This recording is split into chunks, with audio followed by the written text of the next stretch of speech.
और राम बंधुओं, ज्योतिर्लोक में आपका फिर से हार्दिक स्वागत है। अशौच प्रकरण में अतिक्रांता शौच संबंधी चर्चा हम थोड़ा सा कर चुके हैं और उसी में अगला पक्ष जो है वो है घनिष्ठ, जो पिता, माता पिता, पत्नी, पति, पुत्र, इनका जो परस्पर संबंध है, इसके संबंध में विशेष नियम है। अन्य इसके अतिरिक्त सपिंडादि के लिए अन्य जो विधान था उसको वो तो चर्चा में समझ चुके हैं कि अशौच शेष हो तो सुनने पर, ज्ञात होने पर, शेष जितना दिन शेष हो उतने दिन का अशौच होता है। और समाप्त हो जाए वर्ष मध्य में दो पक्ष है, त्रिरात्र पक्ष भी है, एकाह पक्ष भी है। और व्यवहार में आपको अधिकांशतः देखने को ऐसा भी मिलता होगा कि कोई पक्ष ही नहीं है, कुछ भी सद्य शौच का भी व्यवहार नहीं है। व्यवहार में ऐसा भी आपको मिलता है, सद्य शौच का भी है और वर्ष के पश्चात सद्य शौच है, विधान ही सद्य शौच का है। तो यहाँ पर ये जो ज्ञात होता है, इस ज्ञात होने में एक विशेषता है। वो विशेषता यह है कि उसका, जिसके बारे में ज्ञात हुआ, वो सब परिवार ही विदेश में हो। उस परिवार का कोई सदस्य देश में ना हो जो ज्ञात होने, जिसने उसका कर्म भी कर लिया हो। यहाँ पर यह भी विषय है, किंतु देश में उसकी सूचना ना भेज पाया हो। और यहाँ पर दूसरी जो चर्चा है घनिष्ठ संबंधों में, घनिष्ठ संबंधों में तो विशेष स्थितियां होने पर ही समय के पश्चात ज्ञात होगा। जैसे वर्तमान में तो संचार व्यवस्थाएं, आवागमन की जो व्यवस्थाएं हैं, यातायात साधन, ये सब इस प्रकार की हो गई हैं कि, और मुख्य संचार व्यवस्था की बात है कि सूचना आदान प्रदान में अब यातायात की अब आवश्यकता ही नहीं है। तो अब इसमें समस्या नहीं है कि सूचना प्राप्ति होने में आपको अधिक समय लग सकता है। जैसे एक उदाहरण से समझने का प्रयास करें, महाकुंभ जैसे लगा 2025 में, आपने कुंभ देखा, कुंभ में कुछ ना कुछ तो हुआ, कुछ लोग मरे। इनकी सूचना वर्तमान समय में अशौचावधि शेष होने पर लोगों को ज्ञात हो गई होगी, किंतु कुछ काल पूर्व जाकर विचार करें तो इनकी सूचना संभव था कि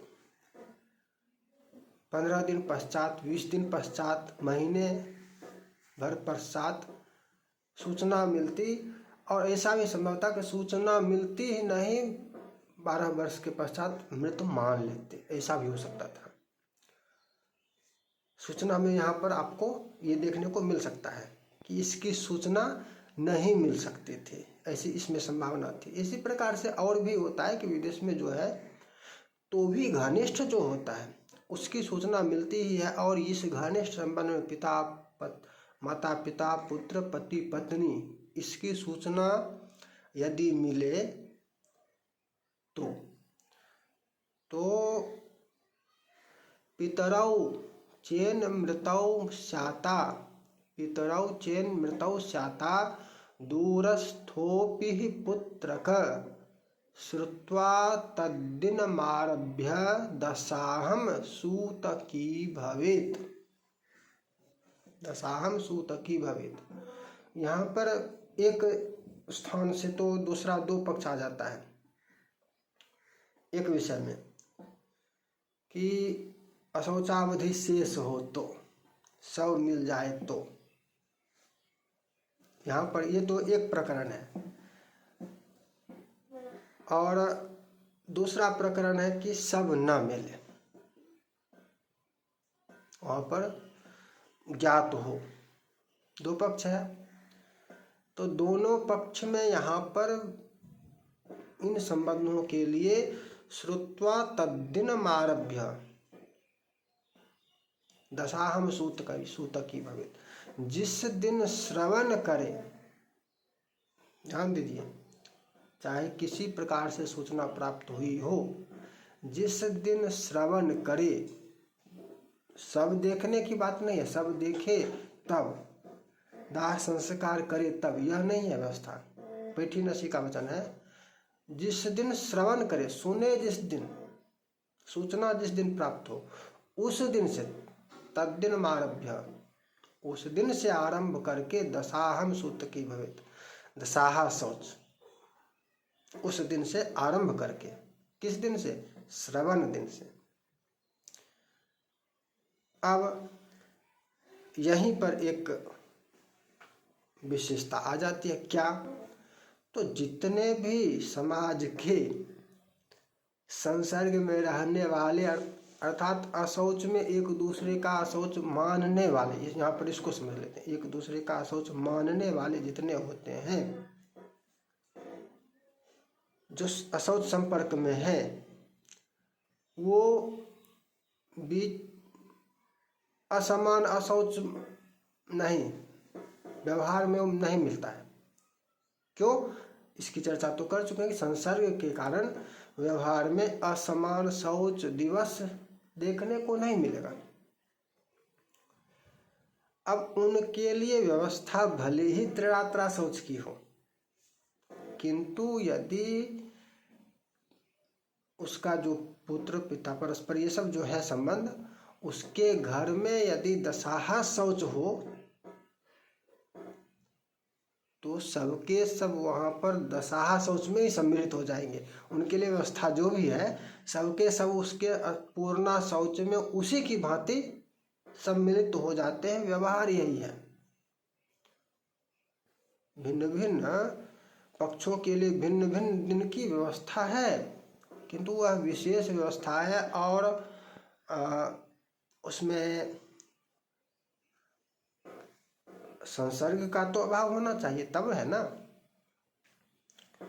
संसर्गाभाव होने पर ही वो व्यवस्था मान्य है। और जहाँ से उस व्यवस्था में चले जाएंगे, वहाँ से स्वयं के लिए भी दूसरा पक्ष भी शौच में उसी व्यवस्था में आ जाएगा। यदि मान लिया जाए आप किसी एक पक्ष किसी का शौच 4 दिन 5 दिन ऐसा कुछ कर लिया, त्रिरात्रा कर लिया, कि नहीं मानेंगे पूरा त्रिरात्रा शौच पर आ जाते हैं, तो दूसरा पक्ष भी इसके लिए त्रिरात्रा शौच में आ जाएगा। किंतु ऐसा हो व्यवहार में नहीं मिलता है। विधान है व्यवहार में एक समान ही हो जाता है। यह है, भले ही सपिंडादि के लिए जैसे वर्ष मध्य में ज्ञात हो, तो त्रिरात्रा शौच का भी जहाँ पर विधान है, इसमें कौन सी, इस स्थिति को समझ, दो प्रकार की स्थिति है, इसको समझिए थोड़ा सा।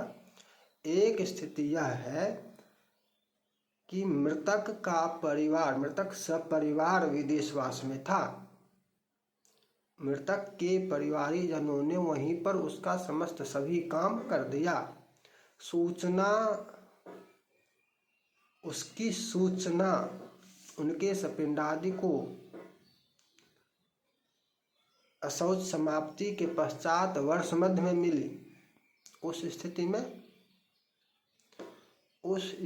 में त्रिरात्रा शौच का प्रथम पक्ष है, प्रधान पक्ष त्रिरात्रा शौच का है। उस स्थिति में प्रधान पक्ष त्रिरात्रा शौच का है, किंतु उस स्थिति में व्यवहार में जहाँ जो पक्ष ग्रहण किया गया है, जो पक्ष जहाँ पर मानता है, जहाँ पर त्रिरात्रा पक्ष का विधान है वह करे, जहाँ पर एकाहा शौच का विधान है व्यवहार में ग्रहण किया गया है वहाँ पर उसका पालन करे, जहाँ पर सद्यः शौच का विधान है वहाँ पर उसका पालन करे। लेकिन अधिकांश क्षेत्रों में आपको इसमें अशौच का कोई भी पक्ष ग्रहण किया हुआ नहीं मिलेगा। यहाँ पर अशौच ग्रहण ही नहीं माना व्यवहार में मिलेगा।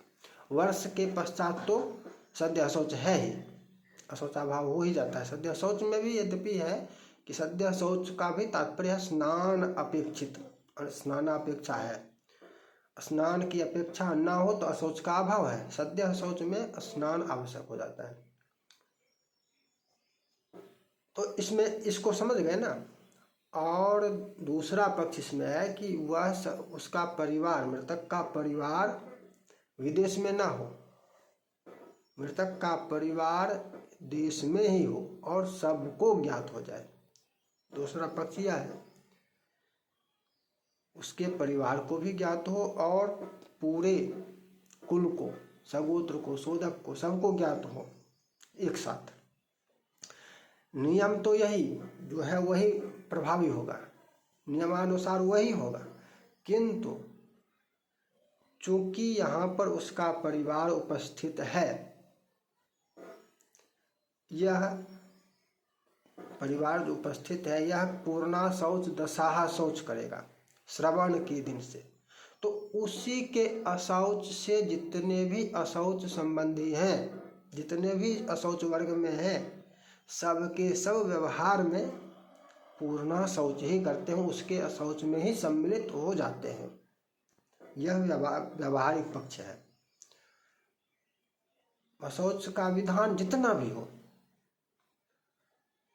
पूरा अशौची वर्ग एक समान ही उसमें मानता है, ऐसा व्यवहारिक पक्ष है। और संसर्ग इसका मुख्य कारण है, इसका मुख्य कारण संसर्ग है। तो इन संबंधियों के लिए जो मुख्य है, सपिंड को छोड़ दीजिए, माता पिता, पुत्र, पति, पत्नी। यद्यपि पुत्र के लिए एक पक्ष दूसरा भी है, पुत्र मरण में पिता के लिए 3 दिन वाला भी एक पक्ष है, एक पक्ष है, किंतु इस सब में सर्वत्र दशाहा पक्ष ही है, दशाहा शौच का ही पक्ष मुख्य है। और सभी स्थितियों में क्या क्या स्थितियां, तो 10 दिन के मध्य में ज्ञात हो, 10 दिन के मध्य में ज्ञात हो, सब भी प्राप्त हो, इस स्थिति में भी श्रवण से दशाहा शौच। सब प्राप्त न हो, श्रवण मात्र हो, फिर भी दशाहा शौच।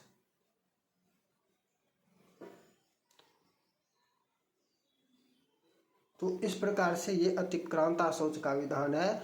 और इसमें ऐसी चर्चा है। अशौच संबंधी और भी जटिल चर्चाएं भी बहुत सारी की गई है। और अशौच के संबंध में गंभीरता से जानने के लिए आपको जो हमारा प्लेलिस्ट है अशौच प्रकरण, उसमें जाकर अशौच संबंधी अन्य चर्चाओं को भी समझना आवश्यक है। इसके लिए आपको इस वीडियो के अंत में वीडियो प्लेलिस्ट का दिख जाएगा, प्लेलिस्ट अशौच प्रकरण। और चैनल पर जाकर प्लेलिस्ट में जाकर भी अशौच प्रकरण को ढूंढ सकते हैं। फिर मिलेंगे नई चर्चा के साथ। जय जय श्री राधे।